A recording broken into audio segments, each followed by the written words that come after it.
খবর 24 সাথে আপনাকে স্বাগত। নতুন নতুন খবর জানার জন্য আমাদের চ্যানেলে চোখ রাখুন। নমস্কার, খবর 24 সাথে আপনাদের স্বাগত। ভারতের প্রাক্তন 8-9 আধিকারিকদের সম্পূর্ণ মুক্তি দিচ্ছে কাতার প্রশাসন। এবার কাতার সফরে যাচ্ছেন প্রধানমন্ত্রী নরেন্দ্র মোদী। সোমবার 8 প্রাক্তন নৌ আধিকারিকের মুক্তির খবর প্রকাশ্যে আসার পরেই প্রধানমন্ত্রী মোদীর কাতার সফরের কথা সরকারের তরফে ঘোষণা করা। মূলত দুদিনের সৌদি সফরে শেষ করে বুধবার দোহা ঢুকছেন প্রধানমন্ত্রী নরেন্দ্র মোদী। বিদেশ মন্ত্রকের তরফে জানানো হয়, সৌদি আরব সফর শেষ করে 13 ফেব্রুয়ারি বিকালে কাতারের রাজধানী দোহায় যাবেন প্রধানমন্ত্রী নরেন্দ্র মোদী। সেখানে আমির শেখ তামিম বিন আমাদ আল থানি সহ অন্যান্য আধিকারিকদের সঙ্গে উচ্চ পর্যায়ে বৈঠক করবেন তিনি। এদিকে দীর্ঘ প্রতীক্ষিত অযোধ্যা রাম মন্দির উদ্বোধন করেছেন তিনি। এবার সৌদি আরবের BAPS মন্দির উদ্বোধন করবেন প্রধানমন্ত্রী নরেন্দ্র মোদী। সেই উপলক্ষে আজ মঙ্গলবারই আবুধাবি যাচ্ছেন প্রধানমন্ত্রী।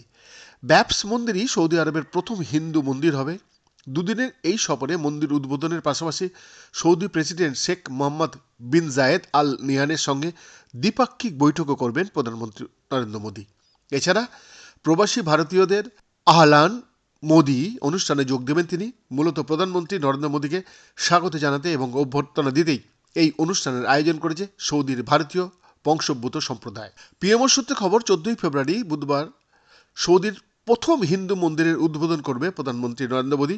তার আগে আজ মঙ্গলবার সন্ধ্যাতে আবুধাবির জায়েদ স্পোর্টস সিটি স্টেডিয়ামে প্রবাসী ভারতীয়দের অনুষ্ঠান আহলান মোদী অনুষ্ঠিত হবে। সেখানে উপস্থিত থাকবেন প্রায় 50,000-এরও বেশি ভারতীয় মানুষ।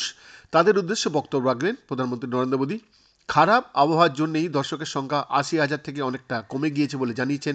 হ্যাঁ, প্রধানমন্ত্রীর এই অনুষ্ঠানে আসার জন্যে 500 বাস নামানো হয়েছে এবং বিনামূল্যে যাতায়াতের ব্যবস্থা করা হয়েছে বলেও তিনি জানিয়েছেন। অন্যদিকে এদিন সৌদি প্রেসিডেন্ট শেখ মোহাম্মদ বিন জায়েদ আল নিহানের সঙ্গেও দ্বিপাক্ষিক বৈঠকও করবেন প্রধানমন্ত্রী মোদী।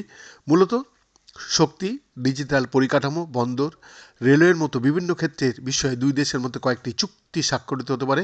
এরপর বুধবার সৌদি প্রেসিডেন্টের সঙ্গে প্রধানমন্ত্রী নরেন্দ্র মোদী যৌথভাবে ব্যাপস মন্দিরের উদ্বোধন করবেন। তারপরেই তিনি দোহার উদ্দেশ্যে রওনা হয়ে যাবেন।